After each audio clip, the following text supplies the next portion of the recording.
Bonjour Rokaya, mesdames et messieurs, distingués invités à vos grades et qualités, bonjour. Je suis Mireille Mouillet, je suis une femme politique de la 6e région d'Afrique. Je suis également chef d'entreprise.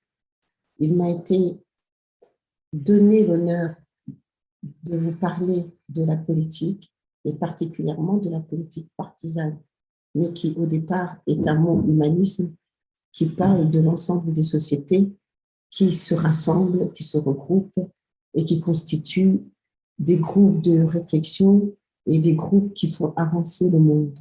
Mais comment peuvent-elles faire avancer le monde? Personne par personne, individu par individu. Tout cela, c'est un rassemblement de pas mal de critères. Ces critères sont ce qu'on peut aussi dire des codes de posture, des codes de langage, des codes de circonstances, ne pas couper la parole, également aussi le mode d'habillement, le mode d'écriture aussi. C'est parfois quelque chose de très très simple. Si je prends l'exemple pour l'Afrique, on pense tout de suite qu'il faut aller dans un parti politique, faire campagne, faire exactement ce que le leader de ce parti dit pour être un homme politique. Non, il faut aussi savoir se distinguer, avoir sa propre personnalité, avoir son indépendance dans un groupe, dans un collectif. Si je prends un exemple, sachez aussi également que faire de la politique, quelle qu'elle soit, c'est des coûts. C'est d'abord réunir sa famille, lui parler de ses intentions, lui dire que l'on souhaiterait militer. Parce que bien entendu, dès que vous ouvrez la porte de chez vous, vous êtes déjà dans l'espace public. On vous regarde, on vous épie. Chacun de vos parents également, et pas seulement ceux qui sont dans votre maison, mais l'ensemble de votre famille, je dirais même souvent de votre généalogie. Pour cela, il y a un certain nombre de prérogatives, mais rien ne s'apprend dans ce que je vois beaucoup qui vous disent les écoles de leadership, demain tu vas être un homme politique, tu es une femme politique indépendante. Tout ça, c'est aussi beaucoup d'abnégation, beaucoup de sacrifices. C'est aussi prendre beaucoup sur soi et ce qu'on appelle aussi la gestion des émotions. C'est-à-dire que quand vous êtes avec des personnes publiques, lorsque vous êtes en extérieur ou en privé, il faut savoir vous tenir, il faut savoir vous retenir. Il faut savoir, c'est pas seulement votre parole, mais vous avez des expressions souvent, des expressions du visage, des expressions de la main ou du corps, qui sont parfois, qui sont devenues tellement habituelles qu'on dirait qu'elles sont automatiques. Mais au point où vous ne vous rendez même plus compte que vous les faites, mais la personne en face les voit. Et selon la culture, selon la zone géographique et selon comment la personne a été éduquée, pour elle, votre comportement veut dire quelque chose, parce que forcément, c'est aussi un mode d'expression, c'est aussi un mode de langage, et c'est ce qu'on oublie très souvent. Donc, il y a beaucoup de choses à faire, beaucoup de choses à préparer avant de se dire, ben, aide-moi, moi aussi, je voudrais être quelqu'un, moi aussi, j'ai envie de faire de la politique. Mais vous voulez faire de la politique, pourquoi? Où ça? Comment ça? Tout ça, ce sont des ambitions qu'il faut planifier, qu'il faut écrire, pour lesquelles vous devez avoir des personnes qui vous soutiennent, qui seront vos mentors, des gens qui seront vos compagnons de route.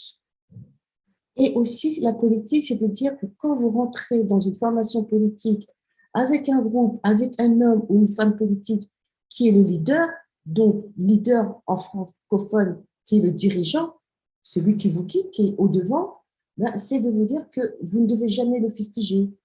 Vous devez faire attention à tout ce que vous dites.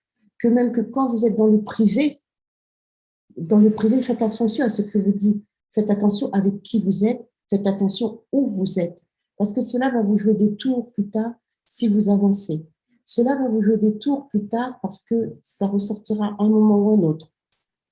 C'est aussi parfois tout simplement d'aller, par exemple, au grand hôtel dans votre pays, de vous asseoir, de prendre un verre, de passer du temps, de regarder le monde qui y rentre, puisque c'est ça l'accueil, le hall de cet hôtel. Et vous y verrez des gens, puis après, vous allez échanger quelques brins de mots.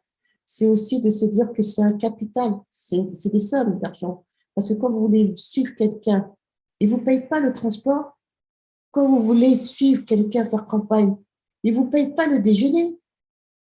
Quand vous voulez vous déplacer, quand vous voulez vous rendre à une rencontre, à une réunion, à une conférence, mais vous allez vous changer. Qui va vous changer systématiquement votre garde-robe? Qui va vous payer le taxi pour vous y rendre ou retourner? Et lorsque vous voulez participer à une soirée, pensez-vous que tous ces invités soient invités gracieusement? Non, ils payent une cotisation. Faire aussi de la politique, c'est faire partie de certaines associations. Donc, si vous voulez faire partie de ces associations, il y a des coûts d'adhésion à payer. Êtes-vous prêt à les payer? Quel budget avez-vous mis pour ça? Et si vous vous lancez, il ne faut pas vous lancer et demain dire « Ah, je n'ai plus d'argent ». Non, ça n'est pas ça. Et c'est d'être là tout le temps. Qu'il pleuve, qu'il vente, qu'il neige, vous devez toujours être présent. Vous devez toujours être debout. Vous devez toujours dresser le torse. Pour les femmes africaines, il y a quelque chose qui m'échappe parce qu'elles font de la politique au sein de leur foyer. Vous êtes les chefs d'entreprise de votre maison puisque vous passez plus de temps à la maison. Pour celles qui n'ont pas d'activité formelle à l'extérieur, vous savez comment vous avez agencé, même votre mari, quand il vient, il sait où il dépose ses affaires, vos enfants, ils savent chacune des tâches qu'ils ont à faire. C'est vous qui leur répartissez, qui dirigez tout. Mais comment se fait-il qu'une fois que vous sortez de chez vous, vous dites, il faut m'apprendre? Mais pourtant, vous êtes pionnière. Pourtant, la femme est un. Demain, nous serons le 31 juillet. Demain, le continent Afrique, qui est dit berceau de l'humanité, vous fêtera. C'est le seul continent qui célèbre la femme grâce à une femme, Awa Keïta, malienne, qui en 1963 a été voir les pères fondateurs de l'Organisation des États de l'Afrique de l'Unité. Alors soyez dignes de ces Amazones, soyez dignes de ces reines, de ces guerrières, de ces pionnières, de vos aïeuls. Et ne vous dévalorisez pas. Faire de la politique, c'est aussi avoir de l'assurance. Faire de la politique, c'est aussi avaler les échecs, parce que les échecs forment les succès. Faire de la politique, c'est aussi être humble. Surtout, faire de la politique, c'est aussi savoir que c'est pour tout, c'est une durée extrêmement longue. Et cette durée extrêmement longue, c'est toute votre vie. Toute votre vie vous remettre en question. Toute votre vie, être confiant en vous, être droit avec votre dos et vous dire, je sais, c'est ça. C'est d'écouter l'autre aussi, d'écouter lorsque l'on vous parle. Parfois, se remettre en question. Parfois, c'est surtout se dépasser, dépasser son potentiel, dépasser ses capacités. Parce que, quelles sont vos limites? Votre limite doit être l'infini. Parce que tous les jours, on va apprendre. Parce que nous sommes nés pour ça. Et qu'à la fin de votre vie, vous n'auriez plus jamais tout su de ce qui se passe sur cette planète. C'est aussi l'effet de partage. Donc, c'est pas se dire, ah non, c'est à moi. C'est pas de se dire, faire de la politique, non, moi, je veux tel titre. Le titre vous sert à quoi? C'est comme l'habit. Quand vous déshabillez, il sert à quoi? Quand demain vous êtes malade et qu'on vous enlève vos habits, quelqu'un vient vous aider, les sous-vêtements vous servent à quoi? On ne vous demande pas de vous dénuder, mais sachez comment porter l'habit. Sachez comment vous distinguer. Sachez comment vous honorer. Parce que si vous ne vous respectez pas, on ne vous respectera pas. Ça, c'est clair. Maintenant, c'est à vous aussi de savoir quelles sont, par rapport à vos convictions, parce qu'il faut qu'elles soient réelles. Il ne faut pas que vos convictions soient des convictions d'avancement, de progression politique et ne pas servir son prochain, ne pas servir la République, ne pas servir son concitoyen. Parce que lorsque vous serez élu, c'est pour ça. Et si vous faillissez, mais le citoyen ne vous oubliera pas. Faire de la politique, c'est respecter les droits universels. Faire de la politique, c'est respecter votre environnement, l'environnement climatique. C'est respecter la biodiversité, c'est respecter soi. Et soi, ça n'est pas que vous. Soi, c'est l'être vivant dans son ensemble.